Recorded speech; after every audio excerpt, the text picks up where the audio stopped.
Salut les amis, c'est Ludo, j'espère que vous allez bien. On se retrouve aujourd'hui pour une nouvelle vidéo. Il va s'agir d'un top 5.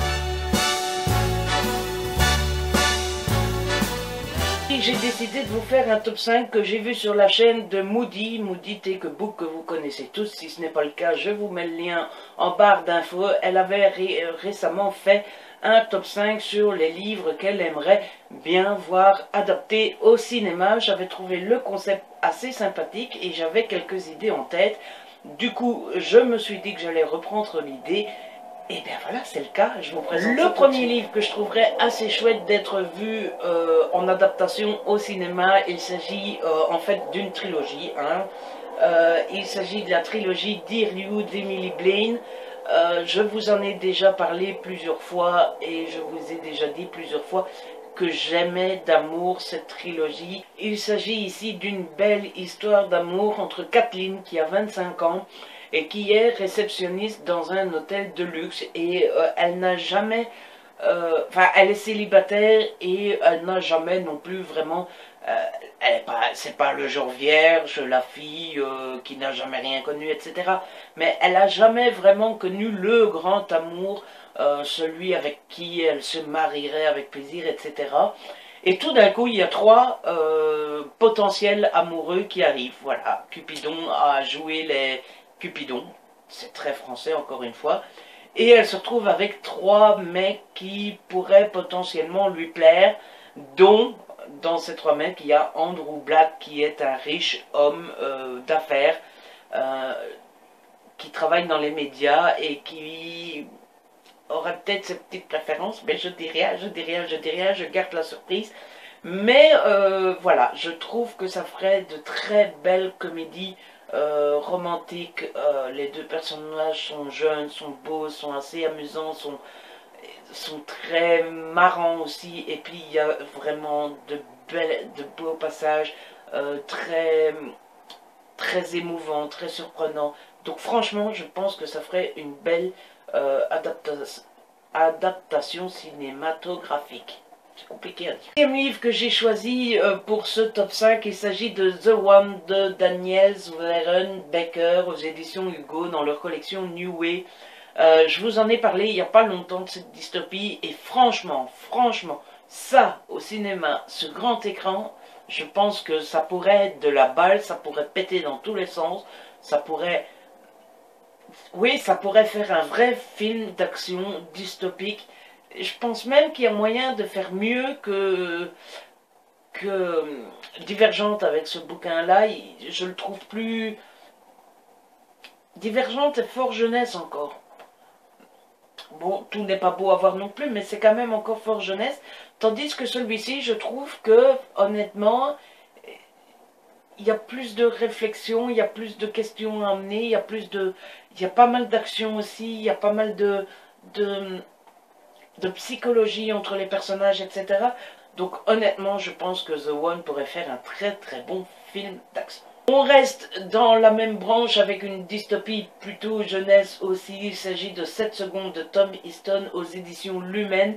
Celui-ci, ça fait un moment que je l'ai lu. Je l'avais lu avec ma copine hôte Laetitia du blog Livre en pagaille. Je vous mets le lien en barre d'infos. C'est un super blog aussi. Et j'avais surkiffé ce roman. Waouh! Alors honnêtement, moi je suis pas du genre à retenir les histoires pendant des mois, des années, etc. C'est pour ça que moi j'aime bien relire des livres, parce qu'en général j'oublie assez rapidement les histoires. J'oublie pas que je l'ai lu, mais j'oublie assez rapidement l'histoire, et si j'oublie pas l'histoire, en général j'oublie la fin. Mais celui-ci, je m'en souviens comme si c'était hier, et j'ai passé un excellent moment. Donc ici, on va suivre l'histoire de Mila.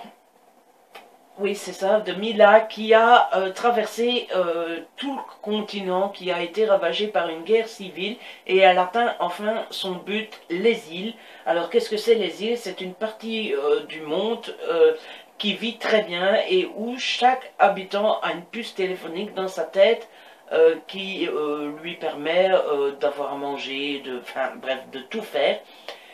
Et quand Mila arrive dans les îles, on lui décide de mettre une puce téléphonique dans son crâne, comme tout le monde. Sauf que pendant l'opération, on se rend compte qu'elle a quelque chose dans la caboche, on ne sait pas quoi, et on se rend compte que c'est une bombe.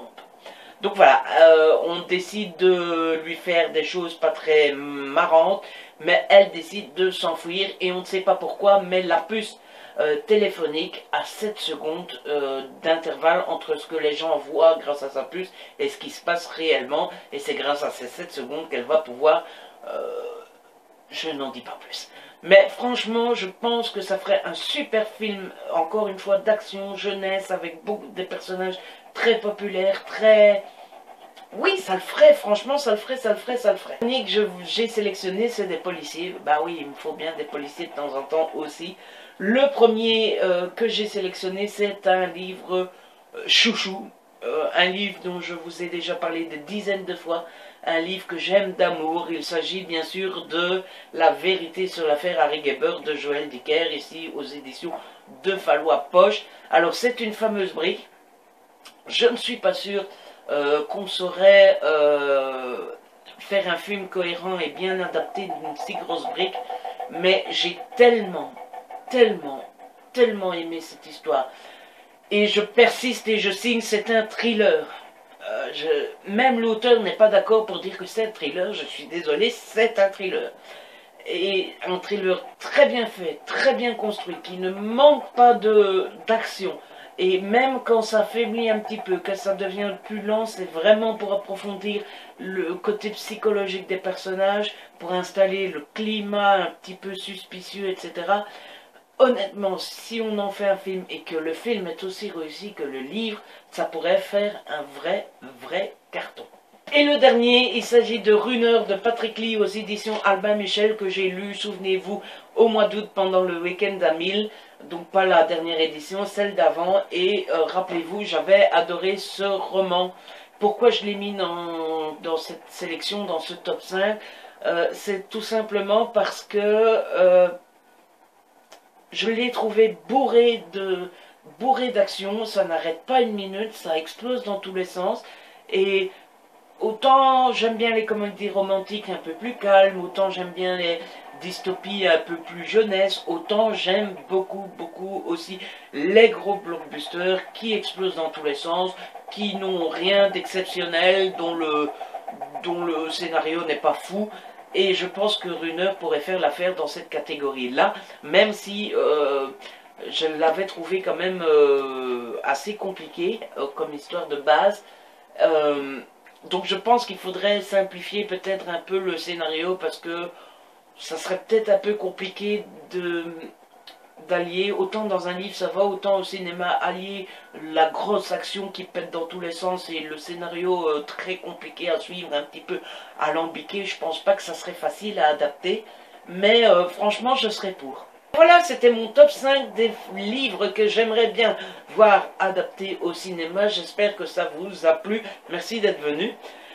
N'hésitez pas à liker, à partager, laissez-moi des commentaires, dites-moi si vous êtes d'accord avec ma sélection et dites-moi quelle serait votre sélection à vous.